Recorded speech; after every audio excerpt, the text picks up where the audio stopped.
Feinripp Adventskalender. Schlechte Witze, schlecht erzählt.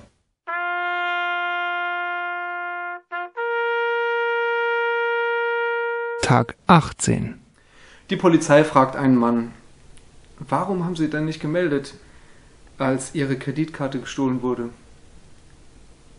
Der Mann antwortet: Der Dieb hat weniger ausgegeben als meine Frau. Daraufhin die Polizei: Und warum melden Sie es erst jetzt? Der Mann: Ich glaube, die Frau des Diebes hat angefangen, die Karte zu benutzen.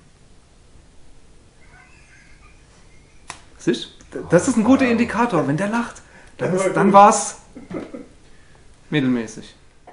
Der Riesling wird knapp. Der Riesling wird knapp. Noch nicht in Weihnachtsstimmung? Dann holt euch jetzt den Download Der Riesling wird knapp auf allen bekannten Portalen.